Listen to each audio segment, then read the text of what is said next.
Hello, sports fans, and welcome back to Ball Games and Beyond. I am your host, Evan Grote, and Ball Games and Beyond is brought to you by Sportsnet.com. I've got two things I need you to do here before we go any further on the show this week. Number one, please follow and subscribe us on our YouTube channel. Okay, you can search that, go to Sportsnet on YouTube, and you'll find it.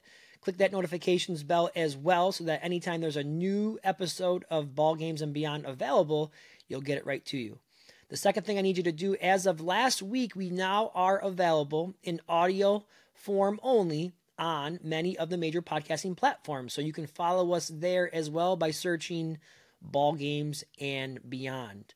Now, as was the case last week, it was another very busy week in sports. We've had a lot of different headlines kind of taking center stage. If you're a Yankees fan, you're very, very concerned right now with the status of Gerrit Cole having some issues with his throwing elbow. Sounds like right now he's going to be out at least 1 to 2 months. He's getting further testing done. So that's a big story right now in sports. And of course, NCAA college basketball really ramping up with conference tournament play this week as they are getting set to release their brackets on Sunday. I am looking forward to that. March Madness is one of my favorite events of the year. I'm sure you feel the same way. So looking forward to that coming up here in a few days. But the number one topic this week, the number one headline is the NFL. And they kicked off their new league year on Wednesday at 4 p.m. Eastern time. And the NFL, they know how to get their new year started. They get it going with free agent frenzy.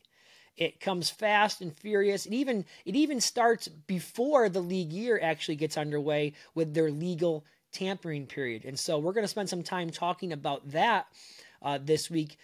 In particular, what I want to focus on is the running back market and how we are now seeing the position valued once again and running backs actually getting paid. That was not the case last year.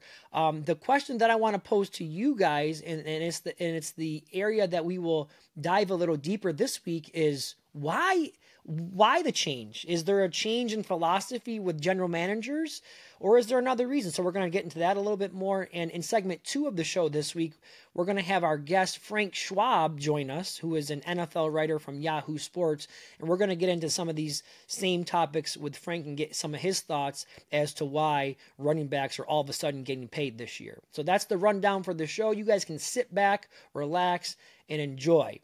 So, as I said, NFL free agency dominating the conversation. And I want you to think back to last year at this time.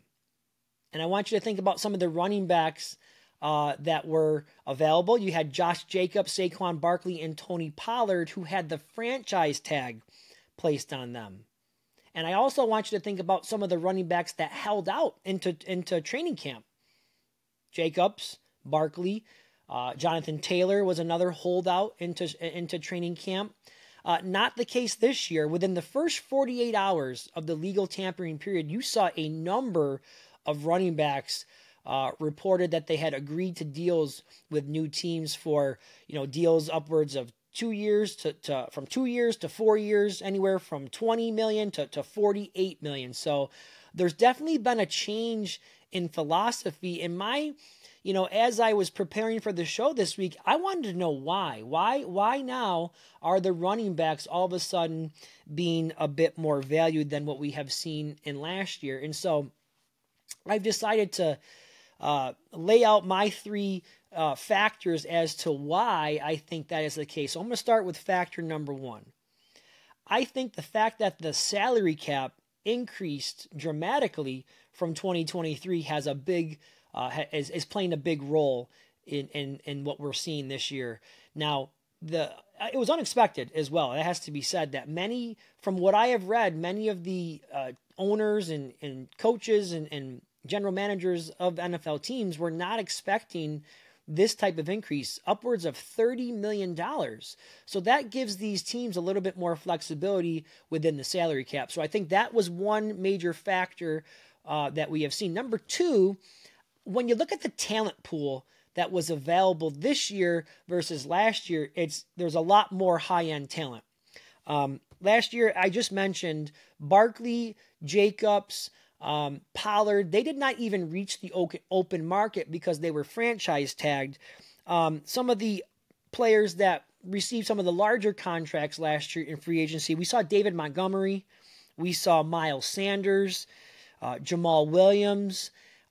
So those are the guys that once Barkley, Jacobs, and Pollard were off the table, those guys kind of became your higher end talent that was available. Compare that to this year, and it's a much different situation. You had guys like Austin Eckler, Derrick Henry. You had, again, I mentioned Jacobs and Barkley.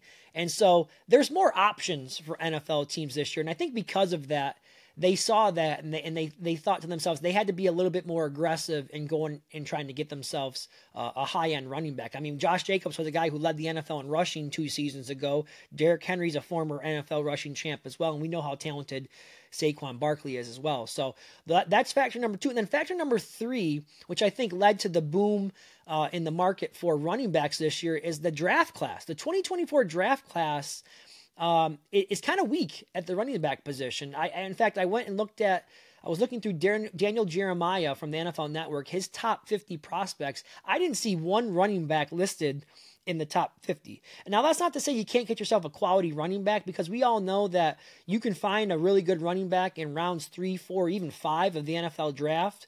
But that high-end talent, like that Bijan Robinson that we saw last year go in the top, 7 picks, I think it was, top 5 maybe? You don't have that type of talent coming out of the draft this year. So again, I think teams looked at that and then they saw what was available in free agency and they thought to themselves, we better go get ourselves one of these guys so that we can really improve our run game. So those are some of my thoughts on why business is booming right now for running backs. We're going to step aside and take a quick break right now. And when I come back, we're going to be joined by Frank Schwab. And we're going to ask Frank what he thinks about this and much, much more. So you don't want to go anywhere. You don't want to miss our conversation coming up next on Ball Games and Beyond. And welcome back to Ball Games and Beyond. And now we are going to bring in our guest for this week's show. Joining us this week is Frank Schwab, NFL writer for Yahoo Sports. And Frank, I know it's been a very busy week for you covering the league, and so we appreciate you making a few minutes for us. Welcome to Ball Games and Beyond. Absolutely glad to be here, and yeah, crazy week. Usually NFL free agency falls kind of flat. We make a big deal out of it, but it's a lot of maybe defensive linemen, offensive linemen moving teams, not that big a star power. But we had a lot of stars moving teams this week, including a big time quarterback carousel move with Kirk to Atlanta. So it's been a fun week in the NFL. A lot of interesting storylines. Yeah, absolutely. Let's start there with the quarterback. Of course, the topic of the show today is NFL free agency, and what I want to do is spend some time talking about the running back market with you. But before we do that, we have to talk about the headline here of the free agency class, and that, of course, that was Kirk Cousins. I don't think anybody has played the free agent market as well as Kirk Cousins, getting himself all of that guaranteed money. He did it again this time around, signing with the Falcons, and I think it automatically catapults the Falcons to the top of the NFC South division. But I want to get some of your thoughts now on Kirk Cousins to the Falcons. No, I'd agree with you. They're the best team in the South right now. Not that that's saying much. The South is the worst division of football, but you look at the weapons.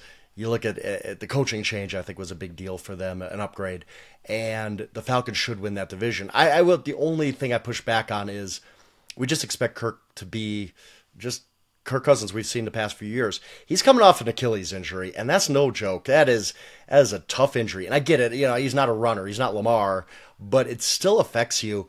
And he's also entering an age at 36 where quarterbacks really start to slow down. We've all been fooled by Tom Brady. Tom Brady was awesome at like age 44. And that's just not the norm. If you look at every other quarterback through history, very few of them are at the top of their game into their late 30s and definitely not at a 40. And now we're reaching that range with Kirk Cousins, and he's coming off a major injury, and he wasn't one of these elite guys. I mean, when you're elite like an Aaron Rodgers and you fall back a little bit, you're still very good. Kirk was very good. Does he fall back a little bit to just above average? There's just a lot more risk in this contract than I think anybody's talking about, but I get it. It's tough to find a quarterback. The Falcons did what they had to do. They had to look around at all the talent around the quarterback position and say, if we could just get B+ quarterback play, we could really even make a deep playoff run. And so they did what they had to do. I think there's a lot of risk involved, but they're willing to take on that risk. Absolutely. Just getting, like you said, just getting some B plus quarterback play in that division. When you look at some of the other quarterbacks that are in that division, they should certainly make a run at the playoffs next year. One of the other topics that I wanted to talk to you about today, I've been following you on X a little bit today. And of course, we got news on Thursday from the NFL that they want to look into and investigate some potential tampering that may have been going on with the Falcons and Kirk Cousins, as well as the Philadelphia Eagles in their pursuit of Saquon Barkley. I'd like to get some of your thoughts on that. I just find it funny because every team in the NFL is tampering at some level. I mean, let's be real. We had, I think it was DeAndre Swift to the Bears happen, reported, I should say, 12 minutes into the legal tampering period. You're telling me they ironed out a $24 million deal in less than 12 minutes? Probably not. I mean, but everybody around the league knows this. It happens. When you get to the combine, all the teams are there. All general managers are there. All decision makers are there. Also, you know who else is there? The agents, because they all have their annual meeting there. So a lot of stuff happens in Indy. I've heard about, I've gone out to the combine. I've covered it. The other reporters who have covered the combine know a lot of stuff happens there. You hear about a lot of stuff that's going to happen there. And it's funny to me that all of a sudden I was like, oh no, maybe the Eagles tampered with Saquon Barkley. Yeah, everybody's tampering with everybody. I don't think it's that big of a deal. And if the NFL comes down on them, the Eagles will probably be throwing up their hands saying, us, really? Of all these teams, we're the ones you're going to come after? I don't think anything will come of it, but it is an interesting thing. It's just, everybody plays the game, but you got to be smart about it. You can't be like, I think Kirk Cousins said something during his press conference, kind of led everybody to believe he'd been talking to Atlanta before this week. And you just play cool. Like, everybody knows what's going on. Just don't be obvious about it. Yeah, I couldn't agree with you more. I think it's ridiculous that the NFL actually wants to spend time and resources on something as silly as tampering. They're very naive to think that stuff's not going on. And again, I totally agree with you. But yeah, I saw you were pretty vocal about that on Twitter, so I thought we'd let you share some of those thoughts with our viewers. Let's move into the main topic of the show now, and that is free agency, but in particular the running back market and kind of the shift we have seen, at least from last year to this year, with running backs once again seemingly being valued and getting paid. I mean, think back just a year ago. We had 3 running backs who had the franchise tags placed on them. We saw running backs holding out. I'm sure you recall Austin Eckler and Saquon Barkley and other running backs kind of came together and had a conference call to come together and try to brainstorm some ideas and kind of voice some of their displeasure with the way the running back market has been devalued, but not the case this year. We saw a lot of contracts being agreed upon in within the first 48 hours of the legal tampering period. So I guess my question to you is, why the change from last year to this year? Is there a philosophy change, or what's your take on that? My belief is it's just going to be a one-year thing, and it was kind of a perfect storm this year. The rookie class at running back is pretty weak. I don't think in other years, if you're a team, looking at, do we pay this running back $24 million over 3 years? No, there's 5 ready to go starting running backs in the draft. That was not the case this year. It's a really, really weak class for running backs, so that added into it. And I just think this running back class was really good. You look at some of the names. Josh Jacobs was an All-Pro 2 years ago. Saquon Barkley's been a star for many years. We all thought the world of Tony Pollard. He kind of had a so-so season. But yes, I do think that there was more of an emphasis on spending at running back, partially because a lot of teams had cap room, and what else are you going to use it on? Everybody else got franchise, right? Like, I mean, there wasn't a ton out there in free agency to spend it on, so why not spend it on a running back? You're going to get production out of him. And I think the interesting part was not just the high-end guys, the Josh Jacobs and Saquon Barkley's, but Tony Pollard coming off honestly, a little disappointing season that he wasn't better as a Cowboys lead guy. He still gets $8 million a year. DeAndre Swift, who started really well last season and then kind of tapered off, and his career in Detroit was such that they just traded him for almost nothing. He got $8 million a year. So yes, there was some bump with running backs this year. I don't know if it's going to continue. And also, I don't want to overstate it either, because you look at them versus some of these receivers. I mean, Calvin Ridley got $92 million over 4 years. Darnell Mooney, who has 902 yards the last 2 years combined, got more money than Saquon Barkley or Josh Jacobs or any running back this year. So I think that it's still not a running back's world or anything, but it was nice to see some of those guys get paid, what they did and feel valued and look like those teams really, really want to feature them in their offenses. Yeah, that's a good point you made there. When you look at the grand scheme of things, yes, the running backs were getting paid a little bit more this year than what we saw last year, but compared to other positions in the NFL, they're still very much underpaid. You mentioned one of the factors you thought for the booming market was a weak draft class. What about the salary cap increase? I know you did touch on the salary cap a little bit, but an unexpected rise in the salary cap this year. How much do you think that played into the way teams felt about spending a little bit more on the running back position? I totally think that it factored into it because suddenly there are a lot of teams with a surplus of cap room. And I think about the Bears and, they go in, I think they were in the 70 million range in cap room. And you start looking and you say, okay, well, we can spend on who really? I mean, only one team is getting Christian Wilkins. He was the big prize, I guess. And they didn't need a quarterback, so you're not spending on Kirk Cousins. We're not going to use all this cap space. Well, why not get a running back we really like? It's better than just leaving the money on the table. And he can help a quarterback like Caleb Williams if they go that route, or even if Justin Fields is back, whatever. It is a help to your team. And the fact that every team seemed to be, well, not every team, not the Chargers, not the Saints, not the Bills, but a lot of teams had all of this cap room and seemingly just nothing to do with it. Again, if you got the cap room, go get yourself a good, solid quality player. I think the Commanders, too. The Commanders, I think, came in with 80-some million in cap room. What are you going to spend it on? There's not enough quality players to go around.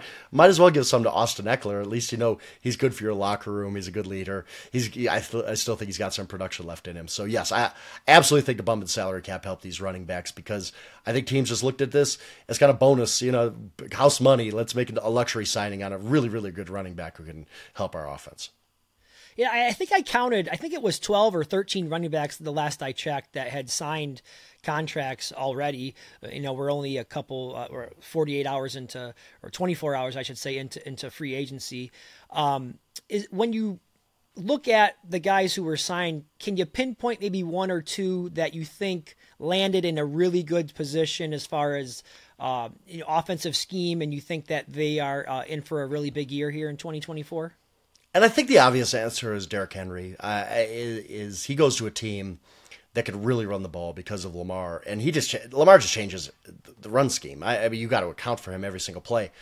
Derrick Henry has never played at an offense where he's not getting 8-man boxes. He is the focal point every single time he touches the ball for the Tennessee Titans. That's not the case anymore.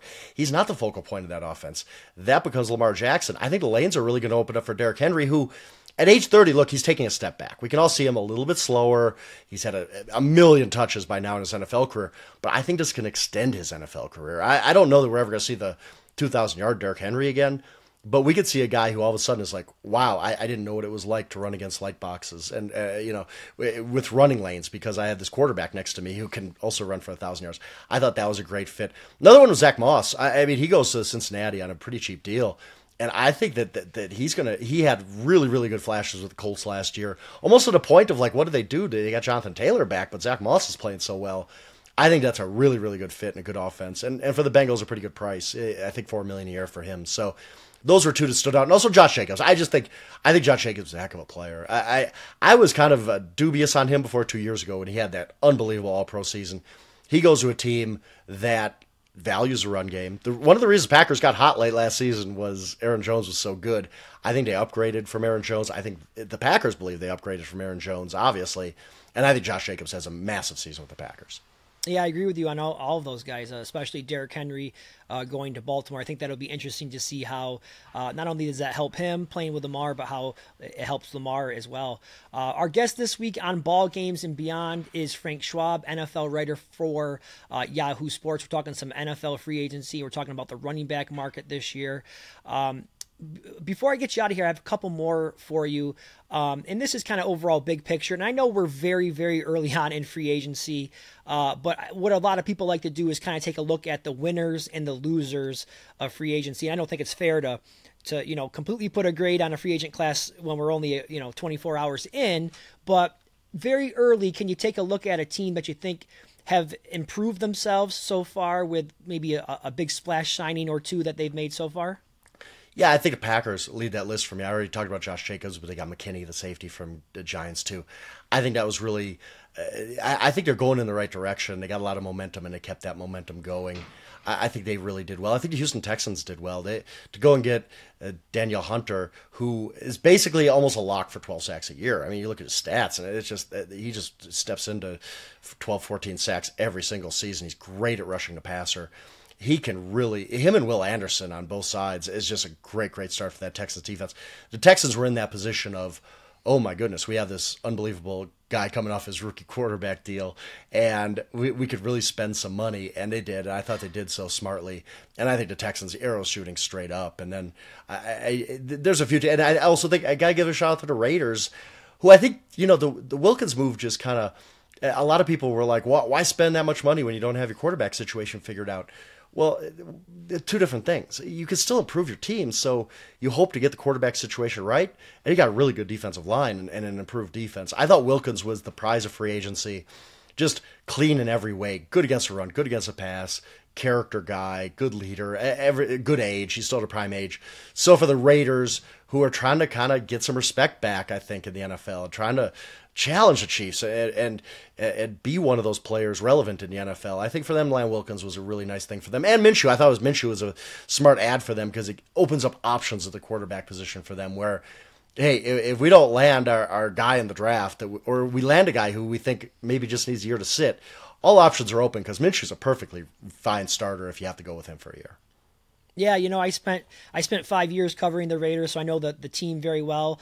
And I had been saying, going back all the way to the Khalil Mack days, and of course now they have Max Crosby there on the edge, but they needed to get an interior presence on that defensive line to help some of those edge guys out, and they finally got that done with Wilkins. So I agree. Although it's a lot of money, it was a good move. And then on the flip side of that, let's take a look at some teams that maybe haven't done anything quite yet, who you thought might be a little bit more aggressive. I know Jerry Jones was saying that the Cowboys were going to be all in on free agency, and unless I've missed something, I can't see any significant moves that they've made. But is there a team that you can point to and say they better get things going? It's the Cowboys. I mean, and if Jerry Jones hadn't said what he said, maybe it's a different narrative. I don't know. Yeah. Because I get it. They have to pay CeeDee Lamb. They have to pay Micah Parsons. They can't get crazy with the salary cap now. But when your owner comes out and says, we're all in, it's not about future years, it's about this year. Go back and look at his quotes. It's very clear that I don't know how else you can interpret it other than we're going to mortgage some of our future to make a push this year, whether that's cap stuff or draft pick trades or whatever. And to just sit on your hands, it has to be so disappointing for Cowboys fans because on the flip side of it, the Eagles, look, they add Barkley, they add Huff. The Giants have Brian Burns, really good pass rusher from the Panthers. The Commanders have added about 10 to 12 guys who are going to help them. Meanwhile, Cowboys are just sitting back doing nothing. And I'm sure their fans are frustrated. They can't get over this hump in the playoffs. You have the owner coming out and saying, screw this, we're all in. And then you really don't believe you're all in after that. So I thought it's disappointing. You'd like to see the Cowboys splash around a little bit more. I kind of get it because of their extensions coming up, but I'm also not the guy who said they were going to be all in this offseason. So, also, two other teams, I really, they're both in the AFC East. I thought the Bills took a step back. I mean, I get it. Every single one of these guys, you could say, well, Gabe Davis is inconsistent, and Morse is getting up there in age, and what. You could justify every single move they made, but the truth is, they lost a lot of depth this offseason because of the cap, and it's hard to replace that, and they don't have the resources to replace that. And even a Gabe Davis, yeah, he might have been very inconsistent for them, but who's replacing him in their offense? You need somebody other than Stephon Diggs, who took a step back last season. And then the Miami Dolphins, same thing. They've rebounded a little. They've signed a couple guys, but a lot of guys had to go from the Dolphins just for them to get under the cap, and especially in anticipation of this Tua Tagovailoa extension. So I thought the Bills and Dolphins took steps back, and that's got to be disappointing for them after really, really good seasons for both that both ended in playoff disappointment. Yeah, and I can attest to the Buffalo Bills. I actually live in Buffalo. That's where I'm at. Mm-hmm. And I listen to a lot of local sports talk radio in the morning. I work with a lot of Bills fans, and so I'm hearing it firsthand from Buffalo Bills fans. And you're right on the money. They're proceeding with cautiously optimistic is what I can tell you about the upcoming season with all the changes that are going on with the roster. But Frank Schwab, we appreciate your time and all of your insight. Please do me a favor and go out there and follow Frank on X at Yahoo Schwab. He's a great follow, a lot of good information, and you can find his work on yahoosports.com. Thanks for the time, Frank. Appreciate it.